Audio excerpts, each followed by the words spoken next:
ஆன்மீக சொந்தங்கள் அனைவருக்கும் வணக்கங்க. இன்றைக்கி நாம் நம்மளுடைய சேனலில் என்னென்ன மாதிரியான சிறப்பான விஷயங்கள்லாம் பார்த்து தெரிஞ்சுக்க போகிறோம் அப்படின்னு பார்த்தீங்கன்னா, ராசி சக்கரத்தில் 5வது ராசியாக வரக்கூடிய சிம்ம ராசி அன்பு நேயர்கள் அனைவருக்குமே பிப்ரவரி மாதம் 1ஆம் தேதி மிகப்பெரிய பௌர்ணமியானது நடக்குது. இந்த பௌர்ணமி அப்படிங்கிறது உங்கள் வாழ்க்கையில் என்னென்ன விதமான மேன்மைகளை கொடுக்க போகுது, என்ன விஷயத்தில் நீங்கள் கவனமாக இருக்கணும், என்னென்ன விஷயங்கள்லாம் பண்ணணும் பண்ணக்கூடாது, பரிகாரங்கள் மாதிரி உங்களுக்கு கணிக்கப்பட்டிருக்கா, அப்படி கணிக்கப்பட்டிருந்தால் அந்த விஷயங்கள் என்ன அப்படிங்கிறத பற்றி தான் நான் இன்றைக்கி இந்த வீடியோ பதிவின் மூலியமாக தெளிவாக உங்கள்கிட்ட ஷேர் பண்ணிக்க போகிறேன். இந்த பதிவில் சொல்லக்கூடிய ஒவ்வொரு தகவலுமே கண்டிப்பாக சிம்மராசி அன்பு நேயர்களுக்கு ரொம்பவே பயன் தரக்கூடிய விஷயமாக தான் அமைய போகுது. ஸோ வீடியோவை ஸ்கிப் பண்ணாமல் தொடர்ச்சியாக பாருங்கள்.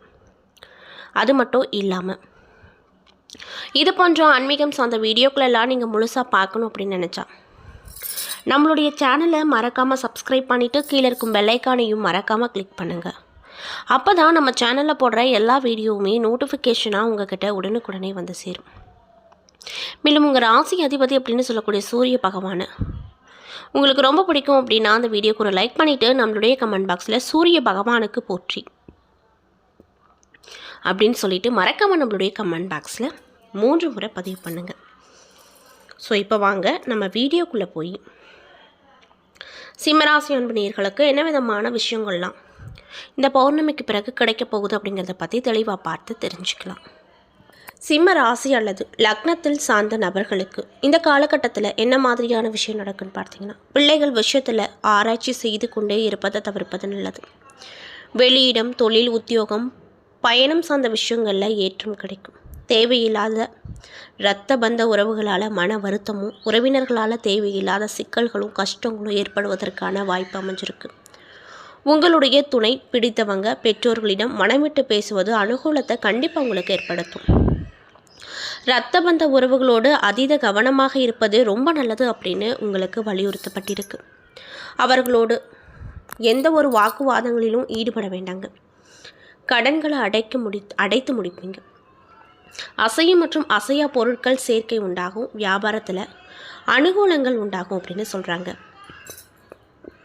அது மட்டும் இல்லாமல் தொழில் நிமித்தமாக ஏற்றங்கள் ஏற்படும். இழுபறியாக இருந்த நிலைகள் படிப்படியாக மாறப்போகுது. தொழில், உத்தியோகம், வியாபாரம், படிப்பு சம்மந்தப்பட்ட எல்லா விஷயத்திலுமே ஏற்றமும் நம்பிக்கையும் கிடைக்கும். பதவி உயர்வுகள் உண்டாகும். அரசு துறை, அரசியல்வாதிகள் என எல்லோருக்குமே சாதகமான சூழ்நிலை அப்படிங்கிறது கிடைக்க போகுது. அனுகூலமான காலகட்டமாகவும் உங்களுக்கு இந்த பௌர்ணமிக்கு பிறகு நிச்சயமாக இருக்கும். அதில் எந்த ஒரு மாற்று கருத்தும் இல்லை அப்படின்னு சொல்லப்படுது. யோக பலத்தை பெற்றுத்தரக்கூடிய நல்ல காலகட்டமாகவும் இந்த பௌர்ணமிக்கு பிறகு உங்களுக்கு அமைஞ்சிருக்கு. இழுபறியாக இருந்த நிலைகள் படிப்படியாக மாறப்போகுது. கொடுத்த வாக்க குடும்பத்திலே சரி வெளி வட்டாரத்திலே சரி காப்பாற்றக்கூடிய அமைப்பு அமைஞ்சிருக்கு. எல்லா விஷயங்களையும் பொறுப்பாக கையாளுவது ஏற்றத்தை கொடுக்கும். பாதம் தொடர்பான விஷயங்களில் அதீத கவனம் செலுத்துவது நல்லதுங்க. மேலும் பயணங்கள், புதிய இடங்களில் எச்சரிக்கையாக இருப்பது நல்லது. அதே போல் உடன் பழகுபவர்கள், மேல் அதிகாரிகளிடம் பொறுமையாக நடந்து கொள்வது நன்மையை பாய்க்கும். படுத்திருக்கக்கூடிய விஷ்ணு அவதாரம், மகாலட்சுமி வழிபாடு உங்களுக்கு கண்டிப்பாக இந்த காலகட்டத்தில் ஏற்றத்தை கொடுக்கும் அப்படின்னும் சொல்லப்படுது. அது மட்டும் இல்லாமல் தெய்வமே துணை என்ற எண்ணமோடு வாழக்கூடிய மகம் நட்சத்திர அன்பர்களுக்கு இந்த காலகட்டம் எப்படி இருக்க போகுது அப்படின்னு பார்த்தீங்கன்னா, இருட்டில் இருந்து வெளிச்சத்திற்கு வந்தது போல் உங்களுடைய நிலைகள் மாறப்போகுது. வாழ்க்கையில் புதிய மாற்றங்கள் கிடைக்க போகுது. புதிய வழிகள் தெரியும். ஜென்ம ராசிக்குள்ளே சஞ்சரிக்கக்கூடிய கேது நெருக்கடிகளை உண்டாக்க செய்வார். ஒவ்வொன்றிலுமே தடை, தாமதம், அலைக்கழிப்பு என்ற போராட்டமான நிலைகள் உண்டாகும்.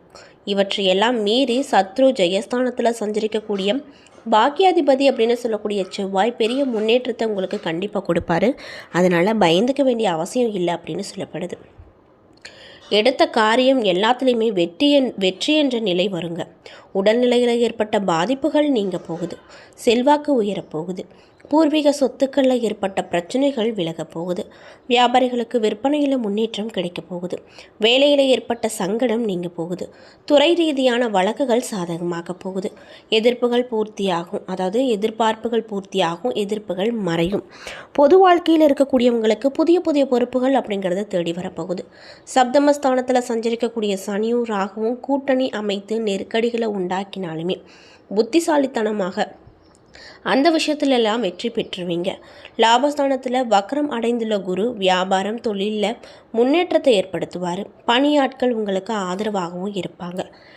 வெளிநாடுகளில் வேலை பார்ப்பவங்களுக்கு ஏற்பட்ட சங்கடங்கள் நீங்க போகுது. மனதில் நிம்மதி கிடைக்க போகுது. மாணவர்களுக்கு படிப்புல அக்கறை கூடும். விவசாயிகளுக்கு லாபம் அதிகரிக்கும். கணவன் மனைவிக்குள்ளே ஏற்பட்ட பிரச்சனை முடிவுக்கு வருங்க. மேலும் குடும்பத்தில் நிம்மதியான சூழ்நிலை இருக்க போகுது. அதே போல் இந்த நட்சத்திரத்தை சேர்ந்தவங்களுக்கு அதிர்ஷ்டம் தரக்கூடிய நாட்கள் பிப்ரவரி மாதம் 1, 7, 10. செய்ய வேண்டிய பரிகாரம் விநாயகர் பெருமான வழிபட நன்மை உண்டாகும். மேலும் எந்த நிலையிலுமே சோர்வடையாமல் முன்னேற்றத்தில் உறுதுணையாக இருக்கக்கூடிய பூரம் நட்சத்திர அன்பர்களுக்கு இந்த காலகட்டம் அப்படிங்கிறது எப்படி அமைஞ்சிருக்குன்னு பார்த்தீங்கன்னா முன்னேற்றம் தரக்கூடிய காலகட்டமாக அமைஞ்சிருக்கு. அதாவது ஜென்ம ராசிக்குள்ளே கேது சஞ்சரிப்பதால் குடும்பத்தில் சலசலப்பு வரும். சப்தமஸ்தானத்தில் சனியும் ராகுவும் சஞ்சரிப்பதால் வாழ்க்கை துணையின் உடல் நிலையில் ஏதேனும் பிரச்சனைகள் இருந்து கொண்டே இருக்கும். திருமண வயதில் இருக்கக்கூடியவங்களுக்கு இந்த நேரத்தில் எந்த வகை முயற்சி மேற்கொண்டாலுமே அது நிறைவேறாமல் போகலாம். மாதம் முழுவதுமே ராசிநாதனின் சஞ்சாரம் சாதகமாக இருப்பதால் எதிர்ப்புகள், பகை, நோய் நொடி, வம்பு வழக்குகள் இடம் தெரியாமல் போகும். உங்களுடைய நிலையில எதிர்பாராத முன்னேற்றங்கள் கிடைக்கும். எதிர்பார்த்த வாய்ப்பு தேடி வரும். பணியாட்களுக்கு வேலையில் ஏற்பட்ட நெருக்கடிகள் விலகும். மேலதிகாரிகளின் ஆதரவு கிடைக்கும். புதிய தொழில் தொடங்கவும் வெளிநாடு செல்லவும் அரசு வழியில் எதிர்பார்த்த அனுமதி கிடைக்கும். இடம் விற்பது வாங்குவது போன்றவற்றில் ஏற்பட்ட தடைகள் விலக போகுது. சிலர் புதிய இடம் வாங்கி வீடு கட்டும் முயற்சியில் நல்ல விதமான முன்னேற்றத்தை பார்ப்பாங்க. இன்னும் சிலருக்கு சொந்த வீட்டில் குடியேறக்கூடிய வாய்ப்புகள் வரும். இந்த நேரத்தில் அதிர்ஷ்டகாரகன் சுக்கிரன் சஞ்சர நிலை எதிர்மறையாக இருப்பதால் தம்பதியர் ஒருவரைக்கொருவர் விட்டு கொடுத்து போவது நன்மையை கொடுக்கும். புதிய நண்பர்களை மிக கவனமாக கையாள வேண்டும். அவங்களால பண இழப்பு அல்லது அவமானத்தை சந்திக்க நேரிடும். அதனால் பார்த்து கவனமாக இருங்க அப்படின்னு சொல்லப்படுதுங்க. மேலும் கொடுக்கல் வாங்குதல் விவகாரத்தில் எச்சரிக்கை ரொம்ப தேவை. வியாபாரத்தில் புதிய முதலீடு செய்பவங்க மார்க்கெட் நிலவரம் அறிந்து செயல்படுவது நன்மையை கொடுக்கும். மேலும் உங்களுக்கு அதிர்ஷ்டம் தரக்கூடிய நாட்கள் பிப்ரவரி 1, 6, 10. செய்ய வேண்டிய பரிகாரம் அங்காள பரமேஸ்வரிய வழிபட முன்னேற்றம் கிடைக்கும்.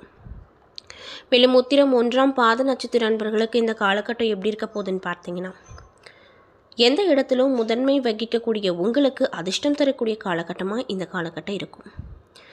சனி, ராகு, கேது நெருக்கடிகளை ஏற்படுத்தினாலுமே ராசிநாதன் சூரியன் சத்ரு ஜெயஸ்தானமான 6வது இடத்துல சஞ்சரிப்பதால் இதுவரை உங்களுக்கு இருந்த நெருக்கடி இருந்த இடம் தெரியாமல் போக போகுது.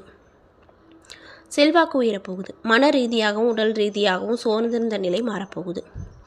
புதிய வாய்ப்புகள் தானாக தேடி வரப்போகுது. அரசியல் பிரமுகர்களுக்கு ஏற்பட்ட நெருக்கடிகள் விலகப் போகுது. தலைமையின் ஆதரவு கிடைக்கும். பணியாட்களுக்கு இழுபறியாக இருந்த இடம் மாற்றம், பதவி உயர்வு இப்பொழுது வரும். 6வது இடத்துல உங்கள் பாக்கியாதிபதி அப்படின்னு சொல்லக்கூடிய செவ்வாயும் ராசிநாதனும் கூட்டணி அமைத்திருப்பதால் தைரியமாக செயல்படக்கூடிய நிலைகள் அப்படிங்கிறது உங்களுக்கு உருவாக போகுது. மற்றவர்கள் பார்த்து பிரமிக்கும் அளவுக்கு உங்களுடைய முன்னேற்றங்கள் இருக்க போகுது. ஆட்சி அதிகாரத்தில் இருக்கக்கூடியவங்களுக்கு செல்வாக்கு உயரப்போகுது. சொந்த இடம், வீடு, வாகனம் என்ற கனவு நனவாகும். மேலும் உங்களுக்கு அதிர்ஷ்டம் தரக்கூடிய நாட்கள் பிப்ரவரி 1, 10. செய்ய வேண்டிய பரிகாரம் அதிகாலையில் சூரிய நமஸ்காரம் செய்து வர நன்மை கிடைக்கும். என்ன நண்பர்களே, இந்த பதிவுகளில் சிம்மராசி அன்பு நேயர்கள் அனைவருக்குமே பிப்ரவரி 1ஆம் தேதி மிகப்பெரிய பௌர்ணமியானது நடக்குது. இந்த பௌர்ணமிக்கு பிறகு நீங்கள் என்னென்ன விஷயங்கள்லாம் ரொம்ப கவனமாக இருக்கணும், என்ன விஷயங்களில் செய்யணும் செய்யக்கூடாது, பரிகாரங்கள் மாதிரி என்னென்ன விஷயங்கள்லாம் உங்களுக்கு செய்ய சொல்லியிருக்காங்க அப்படிங்கிறத பற்றியும் நான் இன்றைக்கி இந்த வீடியோ பதிவின் மூலியமாக தெளிவாக உங்கள்கிட்ட சொல்லியிருப்பேன்.